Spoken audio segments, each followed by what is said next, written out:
presentation is a very compact version of what's taken me literally 27, 28 years to learn. 2016, things will start to get bad. Abrupt climate change, the rising ocean. Now what NASA is calling the 10th planet is not the 10th planet we're concerned about. It's the 10th planet that's referred to. I interact with people involved with law enforcement, including the FBI. I was working on a project with a couple of FBI agents, and we're having lunch one day, and we'd gotten to know each other a little bit. And I thought, well, I'll ask this guy the question, what happened with John Kennedy when he was shot? Now, the man I was asking this was not just a run-of-the-mill FBI agent. He was a supervisory level FBI agent. Within a few years of retirement, he's now retired. And I kind of put him in a box because if he told everything he knew, he was jeopardizing his career and his pension. But if he said, John, oh, the Warren report was exactly accurate, then I would know that he was a nutcase because nobody believes the Warren report. So here was his answer. It was a very creative answer. This is from a supervisory level FBI agent regarding the Kennedy assassination. His answer was 2 words, creative forensics. Now, that let me know that he knew. What every person who's looked at it carefully knows is that the Kennedy assassination was not what we've been told it is. A couple of personal things when it comes to secrets and how military intelligence knows about things before they happen. First week of May, 1967. I'm 19 years old. I'm in a military intelligence school, and I got assigned for a Sunday morning, what they call a dining room orderly. My assignment was to be in the officers' mess where they serve breakfast on Sunday morning, stand at parade rest, and whatever the colonels and the majors wanted, if they wanted coffee, I go get it. If they wanted toast, I go get it. Stand there at parade rest, eyes straight ahead, and just wait on the officers.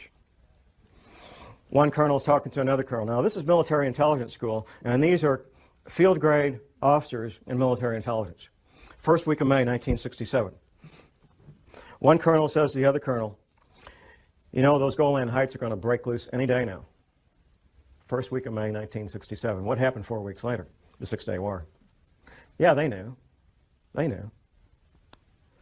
Fast forward just a few months, September 1967. Now, I see some folks in here old enough to remember the Tet Offensive of 1968 in Vietnam, end of January 1968, which took place only 2 months after General Westmoreland gave his famous light at the end of the tunnel speech to a joint session of Congress, December 1967, where General Westmoreland told the joint session of Congress that Viet Cong were defeated on the battlefield, can no longer mount a credible offensive.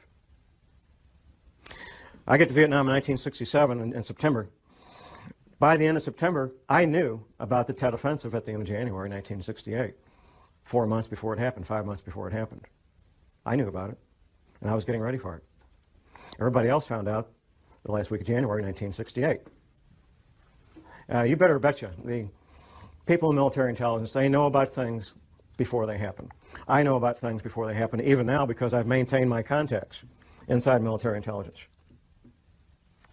What you're going to learn today is known by the major world governments. I doubt the president of Zimbabwe knows what we're going to talk about, but the heads of England, Canada, United States, Russia, China, they all know, and they're making preparations. The Vatican knows, and I have some local connections there that I know about the Vatican and what they're doing.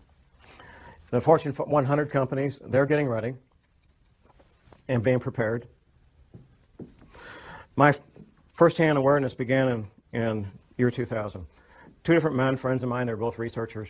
They approached me and they said, John, there's this thing that's going to happen. We're not sure about the date, but it's going to happen. When it does, there's going to be abrupt climate change. There's going to be 200-mile-an-hour winds. The growing threat of climate change could define the contours of this century more dramatically than any other. But I knew these men well enough that I trusted what they told me, and I went to a confidential source and I said, check this out. I need to find out if this is true. And my confidential source, a friend of mine, he says, oh, John, that's silly. That can't be real. But he trusted me and knew me well enough to check it out. He gets back with me a few weeks later, and he says, John, it's exactly what you said it is. It's coming, it's going to hit us, it's going to hit us hard. And there's going to be 200-mile-an-hour winds. And there's going to be massive tidal waves and earthquakes and all the rest of all the things that you said. That was in the summer of 2000. And what should give us hope that this is a turning point? That this is the moment we finally determined we would save our planet? My research has continued. I've continued to develop my sources. And put the whole thing together so I can make this presentation. I've got copies in the lobby that I'll make available for anybody that wants it. It's the Department of Defense study done by a private think tank about abrupt climate change. Now, the Department of Defense spent many thousands of dollars to have this private think tank put this paper together. And I've got a quote from this, and this, what I've got out here that you can get is the open source unclassified version. The classified version I haven't been able to get my hands on. But here's the first paragraph of that paper by Peter Schwartz and Doug Randall. Recent research, however, suggests that there is a possibility that this gradual global warming could lead to a relatively abrupt slowing of the ocean's thermohaline conveyor, that's the Gulf Stream, ladies and gentlemen, which could lead to harsher winter conditions, sharply reduced soil moisture, and more intense winds in certain regions that currently provide a significant fraction of the world's food production. With inadequate preparation, the result could be a significant drop in the human carrying capacity of the Earth's environment. That means people are going to die. That's what that means. Has anybody seen the film The Day After Tomorrow? Anybody? Okay, a few. There's some science in there and some science fiction. If you haven't seen it, I would urge you to get a copy from the library, borrow a copy, whatever it takes. The opening scene is something, it's a dramatic interpretation of what really did happen, which was Larsen Ice Shelf B breaking away from the Antarctic continent. That really did happen. Very dramatic event. Now, some of the science in there is what will be happening in the future with abrupt climate change. The science fiction in that film is what's going to cause it. And the science fiction is human activity creating CO2 greenhouse gases. That's the science fiction.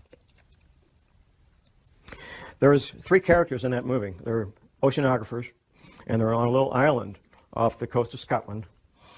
And quite frankly, they could be anywhere because you can do this from your home if you've got internet access. There's buoys out there in the Atlantic that give 24-hour, 7-day-a-week readings of the ocean temperature. And anybody can do this any place. You don't need to be on a little island off the coast of Scotland. So they're sitting there watching the ocean temperatures off the coast of Scotland. And then there's a dramatic drop in temperature on one buoy, then another buoy, and so forth. And what they're watching is the North Atlantic thermohaline conveyor, which is also called the Gulf Stream. From my private sources, I know that in real life, not in Hollywood films, but in real life, PhD oceanographers, 24 hours a day, 7 days a week, are actually doing that on both sides of the Atlantic, and they're very, very concerned. Just a couple of years ago, there was an announcement that the Gulf Stream had slowed down by 30%. My private sources tell me it's been more than that. Now, here's the deal. You look at a map of the world, and you've got England, Ireland, and Scotland here, and you got Moscow here. They're both the same distance from the North Pole. They're both the same distance from the North Pole. England, Ireland, Scotland, and Moscow. What's the difference? I mean, they rarely see any serious snow in England, Ireland, and Scotland. They don't have furnaces like we do because it doesn't get to be 10 degrees. And they certainly don't have the winters of Moscow, even though they're the same distance from the North Pole. The reason they don't is the Gulf Stream. The Gulf Stream is that ocean of warm water that comes up from the Caribbean, the Gulf of Mexico, up the east coast of the United States, goes over and down past England, Ireland, and Scotland, past France, goes on south and makes a big circle. That's the Gulf Stream. That's what gives England, Ireland, and Scotland the very temperate, mild winters that they've always enjoyed. The best PhD oceanographers on the planet know that it's slowing down, and they know it's going to stop. There's some disagreement about when.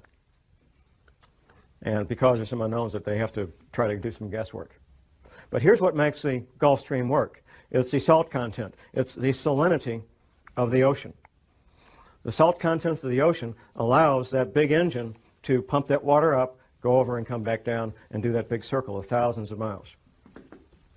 The salt content is changing because of melting freshwater ice in Greenland and melting freshwater ice in the Antarctic. Now, the melting ice at the North Pole doesn't make any difference because that's floating salt water.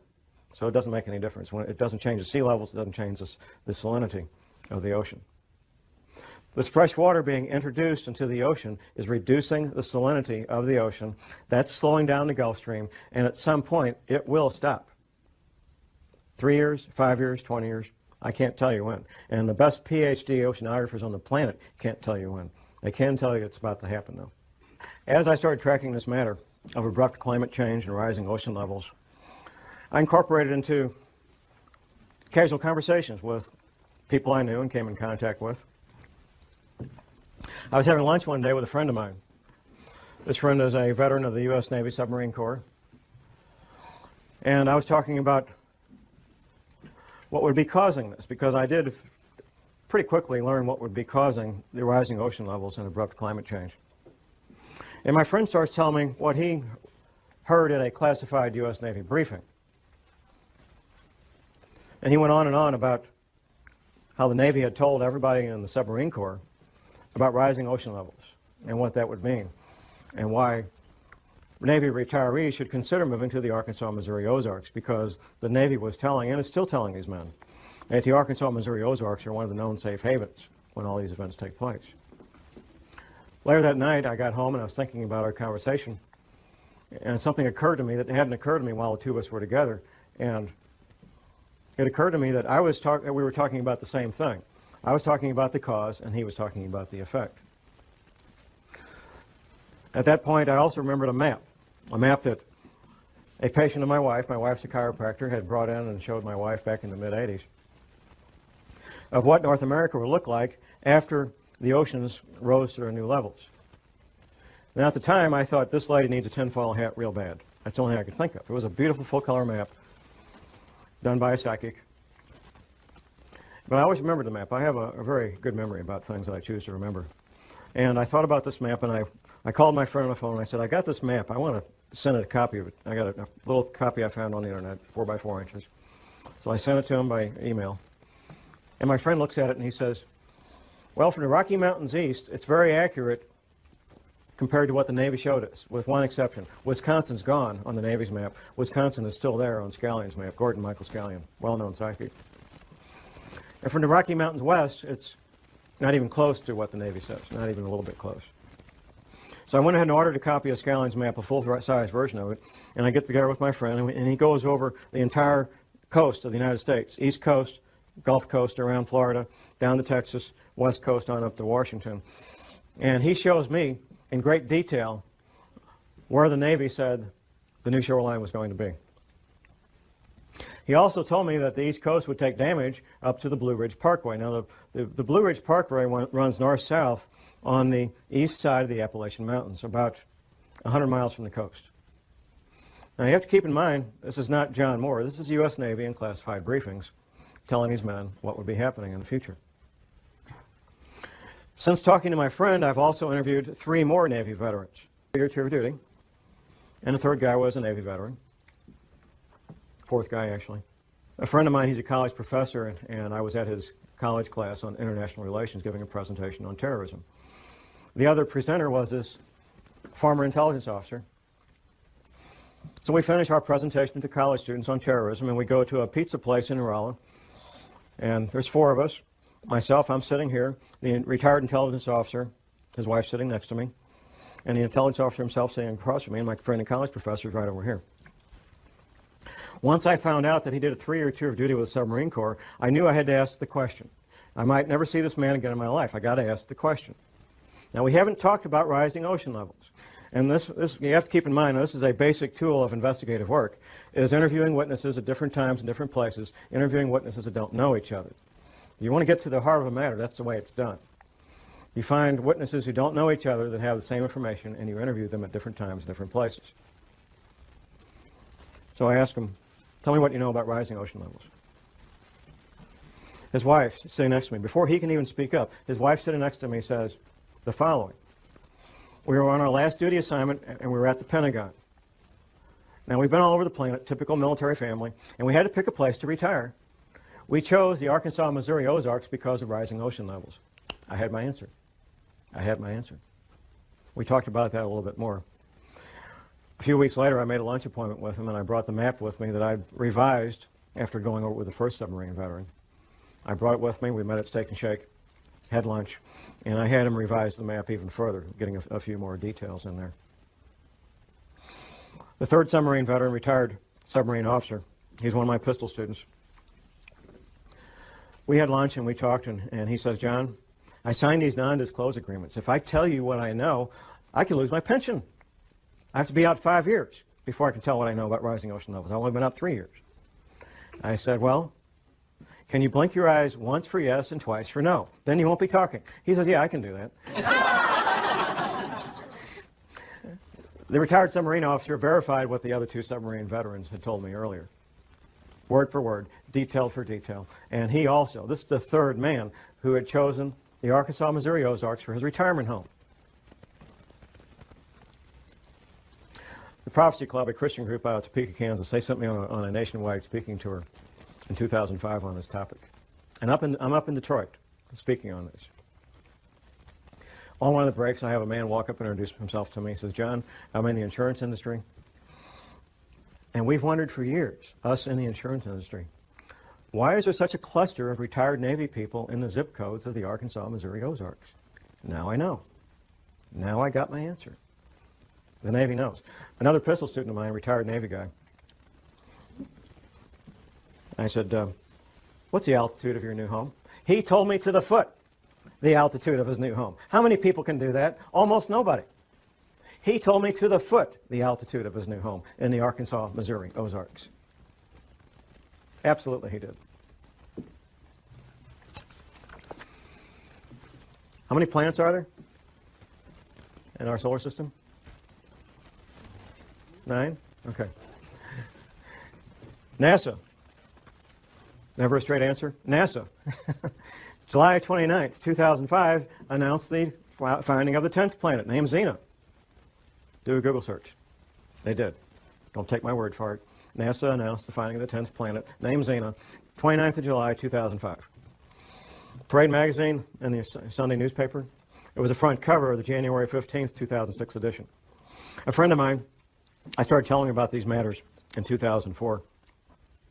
After the NASA press announcement in July of 2005, he calls me up and he says, John, you're not crazy. There really is a 10th planet. NASA said so. I said, thank you very much. There has to be a cause. And this is something, quite frankly, we don't need to address it, but we will address it.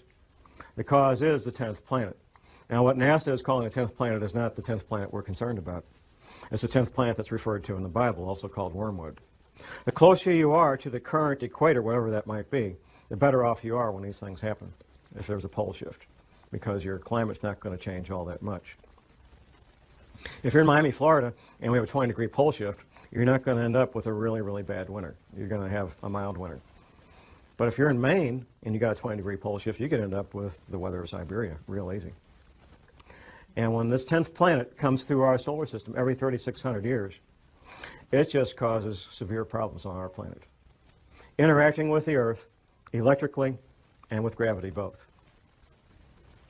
The back of your paper, no need for panic, there is a number of books cited that you can get from the library or purchase from different authors that talk in great detail about these planetary matters. Professor James McCanning, who is a credentialed scientist, has written a number of books on this. He's a real astrophysical scientist, and he knows about this stuff. I'm a private detective and a researcher. I'm not a scientist. But I can tell you what the scientists say, because I've read their books. And I can tell you what Dr. Velikovsky said, because I've read his books. And I can tell you what the Bible says, because I've read the Bible. And all these things are true, and all these things are in the process of happening right now.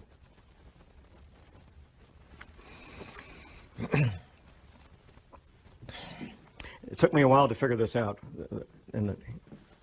for the following reason. All these Navy veterans, they were all told about abrupt climate change and rapidly, violently rising ocean levels. And I was trying to figure out, and I finally figured out in the past 12 months, where is all this water going to come from? Because the men that I was interviewing, they were in the audience, like you guys.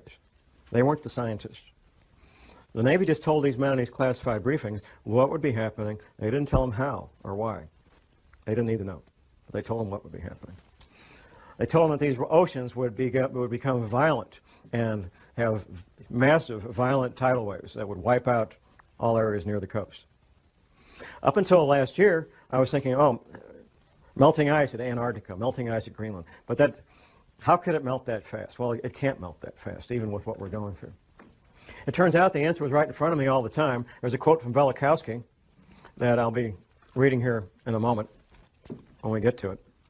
It turns out that the knowledge is something all oceanographers know, and a lot of people in geology departments in every university knows. There is a bulge of water at the equator. Now we're talking about sea level here. Sea level is measured at Cornwall, England. It's a couple hundred years ago. England was kind of running things when it came to oceans, and they got to pick where to measure sea level, and they measured it at they got a big rock. There's a line there. That's sea level. It turns out that sea level varies as much as 494 feet up and down from that rock in Cornwall, England. Now that's like a 50-story building. I mean, it's a lot of water. And there's a bulge of literally millions of cubic miles, 1 mile by 1 mile by 1 mile, cubic miles, millions of cubic miles of water bulge at the equator of this planet.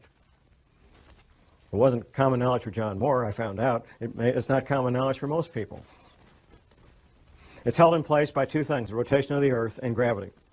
Anything that changes our true north, our pole, by more than just a couple of degrees will cause that water to be disrupted. And there's a technical term for it, slosh. And there's records locked up in bones and stone of this having happened in the past. Velikovsky talked about it extensively in his books. Talk a little bit about this water damage. You have a map in your handout. Now, from Washington, D.C. to Boston is basically one big city. Since World War II, that's what it's become. One big city. All that's going to be gone. Going down the coast to Atlanta and down to Florida. Gulf Coast, Alabama, Louisiana, Mississippi are pretty much going to be gone. In fact, the new mouth of the Mississippi will be at the current Arkansas-Louisiana state line. A couple hundred miles up from where it is right now. Going down around the coast of Texas, Texas will take damage about 100 miles inland. California will take damage 25 to 100 miles inland, depending on a couple of things, the level of the altitude above sea level and seismic activity. On up the west coast to Oregon and Seattle, all coastal areas being damaged 50 to 100 miles inland. And once again, seismic activity is going to play a big role in what happens. Locally in the Midwest, we have something called the New Madrid seismic zone. Once the Mississippi River becomes 50 to 100 miles wide, the U.S. Navy, not John Moore, the U.S. Navy says it will trigger at least 3 9-point plus earthquakes on the New Madrid seismic zone. Southern Illinois will basically be one large swamp. In fact, Southern Illinois is already pretty swampy. If you fly over the Mississippi River right now, you can see where the river used to be. You can see where its banks were at one time. A much, much larger river than it is now. I mentioned Wisconsin will be gone. The Great Lakes will become one vast inland sea joining up with Hudson Bay up in Canada. That's what the Navy says. And it's kind of ironic and kind of caught my attention when all of these Navy veterans, these submarine veterans, they all look at this map and they say, John, Wisconsin's gone. It's finished. There's not going to be any more Wisconsin. Florida's gone. Louisiana, Alabama, Mississippi, finished, gone. EPA, our friends. Now, a lot of people make fun of the EPA and hate the EPA, but like most government agencies, most of the people that work there are good men and women with good intentions, including a lot of scientists. The EPA had a library, past tense, until 2007. The library contained the largest collection of cross-referenced, important term, cross-referenced articles and manuscripts on man-made compounds and biological agents in the English language. In 2007, it was closed. The EPA library was closed, and it was a number of different locations around the country, closed to even EPA scientists could not access it. Anybody see Al Gore's film, An Inconvenient Truth? Okay, once again, I encourage people to watch this movie. There's some science in there, some science fiction. The science is about what will happen in the future, abrupt climate change and rising ocean levels. The science fiction is what's causing it. It's not man-made greenhouse gases, like he says. That's a distraction. And that tactic was decided on many, many years ago, sometime in the late 70s, early 80s, that they would use that as the pretext to keep people thinking things are going to be okay. The science leaves out something, and the science fiction adds something. Al Gore gives a timeline for when these events are going to happen. Abrupt climate change and rising ocean levels.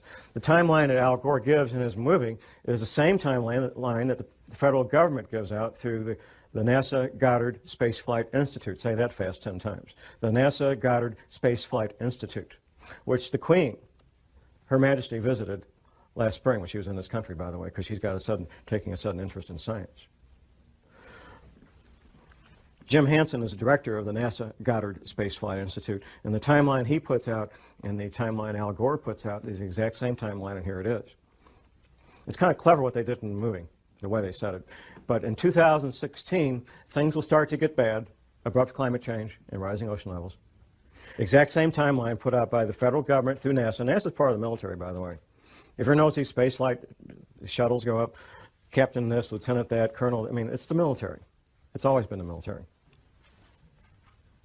That's the official timeline put up by the federal government. Now, the real timeline.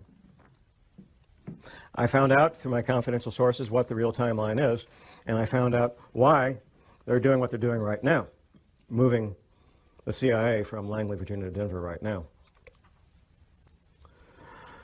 These relocations, which you could call evacuations, are due to have everybody who's part of continuity of government planning. It's not all federal employees. If you work for Health and Human Services, you're toast. There's no place waiting for you in Denver. People in the intelligence agencies, people in certain parts of the military, not all the military. The scientists, the engineers, the doctors that they want to have in these shelters when everything breaks loose. That's who's being relocated, that's who's being sent to these shelters. These shelters are literally hundreds of millions of your tax dollars where people can live and work and have hot showers and pizzas and video movies for years without ever leaving the place and be quite comfortable. There's other things that could be happening in the next couple of years. Those of us who research these matters and share these concerns, we all know that there's multiple agendas proceeding forward, and that what we sometimes refer to as a New World Order, which will be basically corporations running everything, banks and corporations, they fully expect to come out on the other side of this intact. A fellow radio talk show host from my station, he lives down in northwest Arkansas, not far from Walmart headquarters.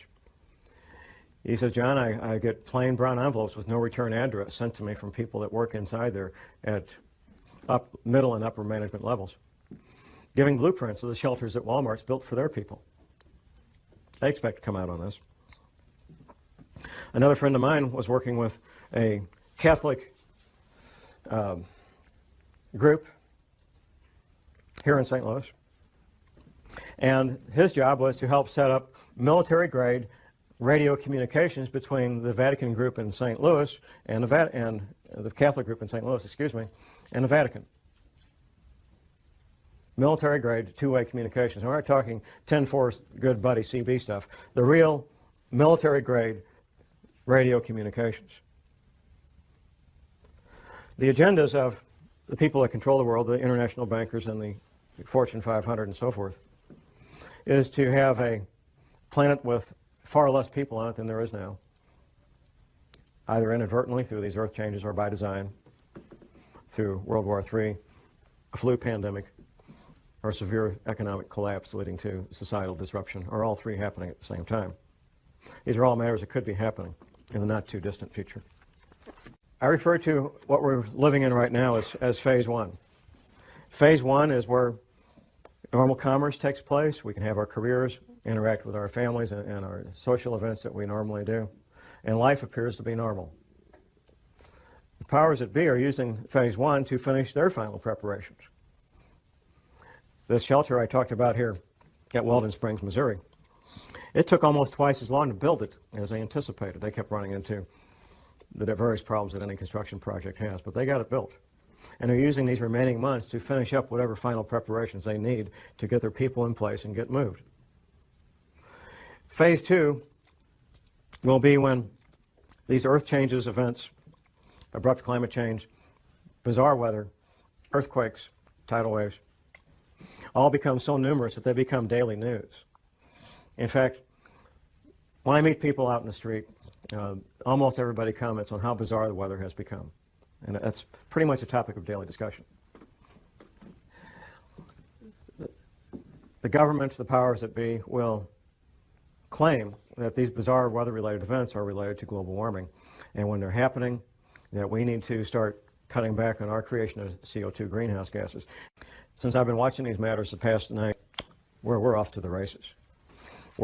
Up until that award, that Academy Award, global warming-related news stories was maybe twice a week. That was about what I was seeing. Since then, since he got that Academy Award, it's been daily, 7 days a week, global warming stories. And there will be no end to it. As long as there's news, as long as they're capable of broadcasting news, you will have global warming stories every day of the week from now on. As these events become more severe, you're going to hear more and more men with lab coats from NASA talking about global warming being caused by human activity, and that it will be better and everything's going to be okay, so you can go back to your baseball games and go back to work Monday morning. Things are going to be fine. That's phase 2. Phase 3 will be a relatively short period of time. It may be a matter of a few days, maybe a week. It won't be long. At some point, people will realize that things are very strange and very dangerous, and they'll start doing things they normally wouldn't do. Say, for example, you're a professional, self-employed, or you have several people working for you. Half the people in this country work for small businesses. Many of the owners of those businesses are financially well off that they could lock the door and never go back. They love what they do, and that's why they go to work every day. I've heard any number of people tell me, they say, John, the government doesn't want to create panic. That's why they're concealing this. No, the government's not concerned about panic. What the government's concerned about is business owners making very rational, very logical decisions that I'm locking the door and I'm out of here. No panic whatsoever. That's what they're fearful of, because that would shut down the economy if enough of them did it. They want to keep these people in the dark as long as possible. Most men, and it's mostly men because of the nature of the work they do, some women, who know about what we're talking about today, just simply go about their lives and keep quiet about it. They're not public speakers. They take care of their family, they take care of themselves, and the rest of you are on your own. What I bring to the table is public knowledge of what's a very well-kept secret. Phase 4 will be the end of the world as we know it. Once these oceans come up, the infrastructure that supports normal human activity will be wiped out. Take, for example, shipping, ocean-going ships. The bulky, heavy products of the world, whether it's grain or petroleum products or coal or lumber, is all moved by ship. Ships that go in and out of seaports. When the seaports are underwater, all that stops. It's finished. It's over. That's just one small example of what we're looking at in the future. The housing where 100 million people live will be damaged and or destroyed. The potable water that these people rely on will no longer be potable. The food that they rely on to eat will no longer be available. It will not be a pretty picture. Martial law will be instituted probably before that, which brings to mind these other scenarios I mentioned. Economic collapse leading to social disruption, for example. If things get bad and there's what appears to be a need for martial law related to rioting in the streets over economic collapse, people don't have jobs, can't buy food, people will probably go along with martial law under those conditions because it would appear to be the right thing to do. It would look like a way to get things back to normal, so people will go along with martial law under those conditions. If, however, martial law is instituted because these oceans are coming, nobody's going to pay attention to that. They're going to get out of Dodge. They're going to get out of Dodge. They're going to be gone. And martial law or no martial law, they're going to be gone. If martial law is instituted and there's a lockdown before that, then they'll have a better chance of maintaining martial law. I've lived under martial law for a year in Vietnam. What are you looking at? You're looking at curfews. The curfew could be from 10 o'clock at night to 6 a.m. The curfew could be 24 hours a day. Restrictions of sales of firearms, ammunition, and alcohol. Rationing of fuel, rationing of food, potable water rationing, possibly rationing of electricity. We've seen that in Iraq a lot. depending on what's going on. Martial law is not a fun thing to be part of or live under, even if you're part of the occupying force, because it changes your life. The Navy says, as far as ocean levels, the Navy says these oceans will come up over a period of about 30 days. Once these events get in motion, these water levels, these oceans, these tsunamis, tidal waves, will take place over a period of about 1 month. Altitude. The Navy says that everything 100 feet sea level and below will be completely destroyed. The Navy says everything at 400 feet and below is at risk of being damaged and or destroyed. But there's more to this.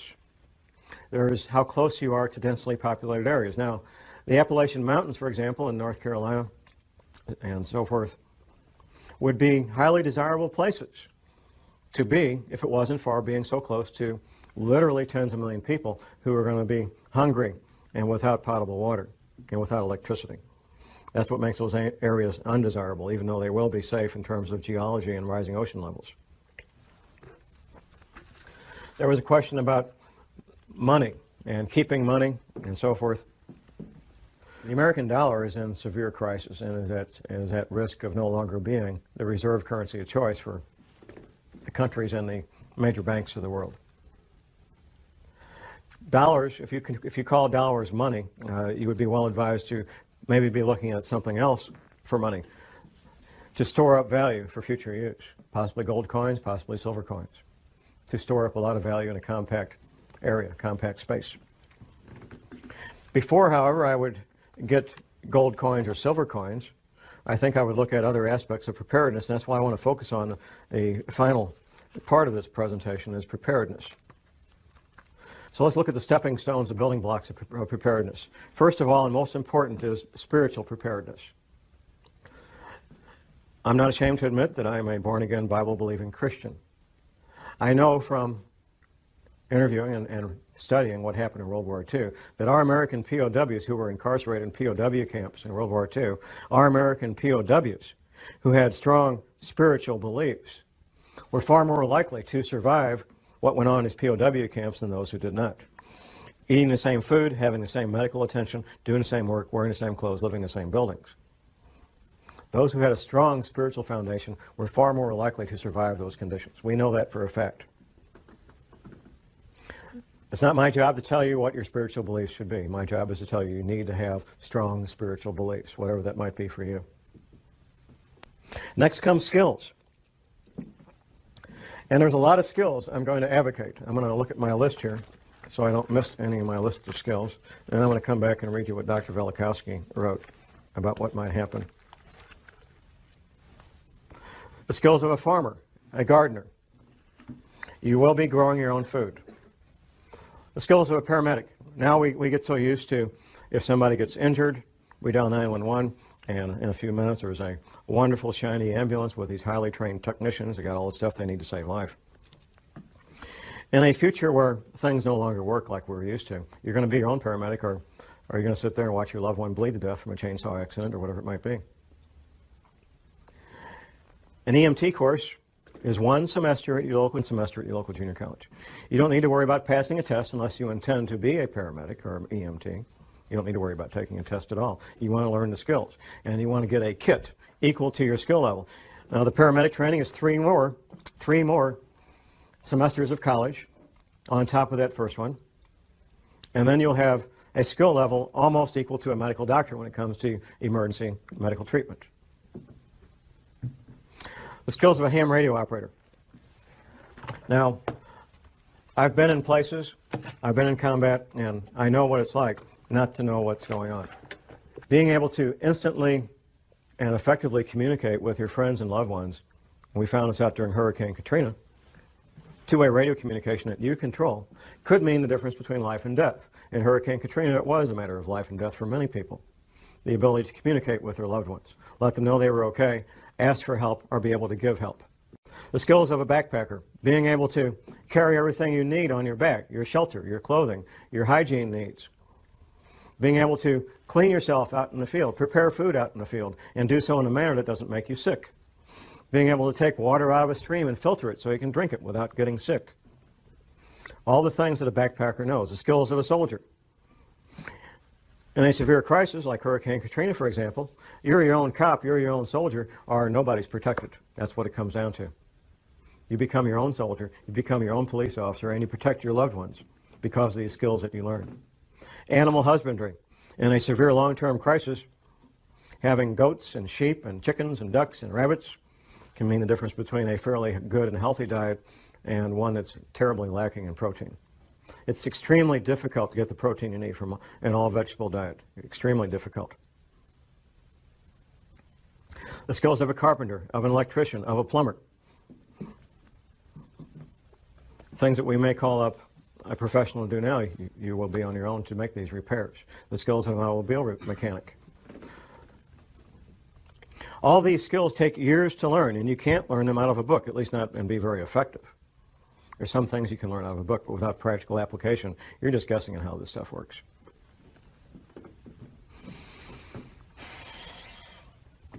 Where do you live? I've had a number of questions during our breaks about where safe areas are. The Arkansas, Missouri, and Ozarks are one of the known safe havens. That's basically the bottom third of Missouri, not counting the Boot Heel, and the top third of Arkansas, not counting northeast Arkansas, that flat area where they grow rice. It's not considered part of the Ozarks. It has altitude. It's well above sea level, averaging 800 to 1,000 feet above sea level, some places a little lower, some places a little higher. A moderate winter, at least for the time being. I hope that continues. Good growing season as a consequence of that. Plenty of water, no shortage of water at all. And distance between where you will be and major metropolitan areas. The two largest metropolitan areas being being St. Louis and Kansas City. A friend of mine, one of the submarine veterans, lives in Mountain Home, Arkansas, very near the Missouri border. He says, John, we have all these people from Chicago moving down here. All these Chicago cops. Maybe they know something, huh? If you're choosing a place to live and thrive during a severe long-term crisis in the Ozarks, you may think, well, myself and my spouse, we can do this. Then I remind people who are considering that of the number 168. 168 hours in a week, and in a severe long-term crisis, somebody's going to have to be awake 168 hours a week. Because no people can do that, I suggest that at least 6 adults come together and decide to shelter as a group. I also suggest that people have at least a 2-year supply of food. Professor McCanney, in one of his books, his 60-page pamphlet about surviving Planet X, he mentions the possible future need, to establish a new calendar. It goes something like this. If there would be a pole shift, it would change the seasons, it would change the calendar. In fact, within recorded history, the calendar has changed from 360 days to 365 days. This has happened in the past. If it changes more than 3 or 4 weeks, though, here's what could happen. You could plant your seeds at the wrong time. If you plant your seeds at the wrong time and you can't go to the grocery store to get food, this could be a life-threatening situation. So you need to be able to know when the time to plant is so you don't plant at the incorrect time and end up losing all those valuable seeds. Now, I need to go back to Dr. Velikovsky's quote here. Dr. Velikovsky was a medical doctor, and he wrote several books about these matters. And he was hammered on mercilessly. One of the things Dr. Velikovsky did was reconcile calendars, like when you reconcile your checkbook. And it's the nature of professionals and in all professions not to talk to people who don't do what they do. And nobody had ever done this previously. And it's not easy to do, reconcile calendars from these ancient cultures. Dr. Velikovsky made an observation. There is a passage in the Bible. The Israelis are having this battle, and they need a few extra hours to win this battle. And guess what? They got a few extra. Their day was a few hours longer. You know the quote, Jim. Yeah, I don't know the quote, but I know The incident. Right. Now, typically when we study the Bible, if there's something we can't understand, we just say, well, God's just trying to make a point. He had the power to do this. It really didn't happen. Well, it turns out we now know scientifically how that could happen, and the only way it could happen. For the Israelis to get 3 or 4 hours more daylight, the only way that can happen is for the planet to roll over in space, giving those extra 4 hours. Here's what Velikovsky said. Well, If the sun didn't set over the Sinai desert when it was supposed to, on that date, and he had the date because the Israelis had calendars and they wrote it down. That's a pretty important deal. I mean, you know, if you're Moses and something important happens, you tell the scribes, hey, write this down. This is important. So they had written records and they had a calendar. Velikovsky said if that happened over the Sinai desert, then the sun must not have come up in China the next morning when it was supposed to come up. And the Chinese had scribes, the Chinese had calendars, and guess what? The sun didn't come up the next morning when it was supposed to. Verifying scientifically the Bible and verifying scientifically what really happened. The Israelis did get that extra 4 hours of daylight, and the Chinese didn't have the sun. Of course, the sun couldn't come up because the planet had rolled over in space. And that's why the Israelis, and God can make that happen. And he did make it happen. Now, Dr. Velikovsky wrote a number of books. Now, I'm going to quote here word for word is a quotation from one of those books. It's titled Earth in Upheaval by Emanuel Velikovsky. Now, what he's doing here is giving this is one page of one book. One page of one book.